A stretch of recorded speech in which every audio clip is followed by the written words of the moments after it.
Hello' বন্ধু বান্ধৱীসকল, আজি লৈ আহিছোঁ তোমালোকৰ বাবে আৰু এটা খুবেই ইম্পৰ্টেণ্ট ভিডিঅ' গোলকীয় উষ্ণতাৰ ওপৰত। তো ভিডিঅ'টো ভাল লাগিলে লাইক কমেণ্ট শ্বেয়াৰ আৰু আমাৰ চেনেলটো ছাবস্ক্ৰাইব কৰিব।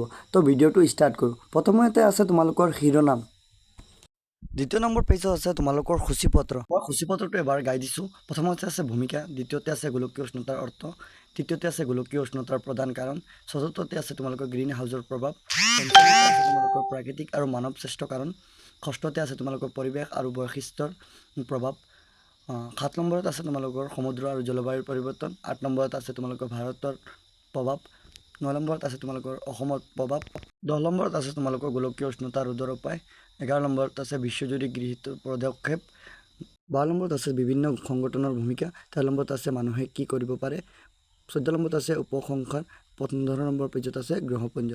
বন্ধুসকল, মই হাইলাইটছখিনি পঢ়ি দিম, তোমালোকে ভিডিঅ'টো ষ্টপ কৰি পঢ়ি ল'বা। প্ৰথমতে আছে ভূমিকা, দ্বিতীয়তে আছে তোমালোকৰ গোলকীয় উষ্ণতাৰ অৰ্থ, পেজ নম্বৰ 4, পেজ নম্বৰ 5ত আছে গোলকীয় উষ্ণতাৰ প্ৰধান কাৰণ, পেজ নম্বৰ 6ত আছে গ্ৰীণ হাউচৰ প্ৰভাৱ, পেজ নম্বৰ 7ত আছে প্ৰাকৃতিক আৰু মানৱ শ্ৰেষ্ঠ কাৰণ, পেজ নম্বৰ 8ত আছে পৰিৱেশ আৰু জীৱ বৈচিত্ৰ্যৰ প্ৰভাৱ, পেজ নম্বৰ 9ত আছে সমুদ্ৰ আৰু জলবায়ুৰ পৰিৱৰ্তন, পেজ নম্বৰ 10ত আছে ভাৰতত প্ৰভাৱ, পেজ নম্বৰ 11ত আছে অসমত প্ৰভাৱ, পেজ নম্বৰ 12ত আছে গোলকীয় উষ্ণতা ৰোধৰ উপায়, পেজ নম্বৰ 13ত আছে বিশ্বজুৰি গৃহীত পদক্ষেপ, পেজ নম্বৰ 14ত আছে মানুহে কি কৰিব পাৰে, পেজ নম্বৰ 15ত আছে উপগ্ৰহ বা গ্ৰন্থপঞ্জী।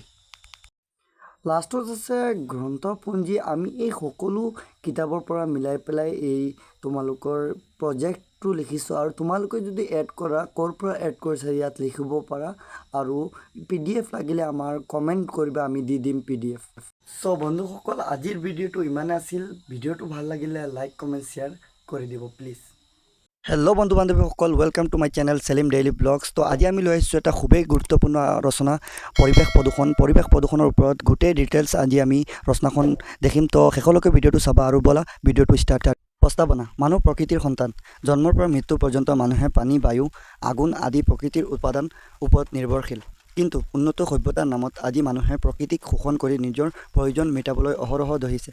শিল্পকলাৰ বিকাশ, যান-বাহনৰ সংখ্যা বৃদ্ধি, বন উচ্ছেদ, ৰাসায়নিক পদাৰ্থৰ অচাজিত ব্যৱহাৰ আদিৰ কাৰণত সমগ্ৰ বিশ্বত পৰিৱেশৰ ক্ষমতাৰ ভংগ হৈছে। এই ক্ষমতাৰ ভংগকেই পৰিৱেশ প্ৰদূষণ বুলি কোৱা হয়। আজিৰ দিনত পৰিৱেশ প্ৰদূষণ হৈছে বিশ্বমানৰ আগত এক গুৰুত্বপূৰ্ণ সমস্যাৰ নাম।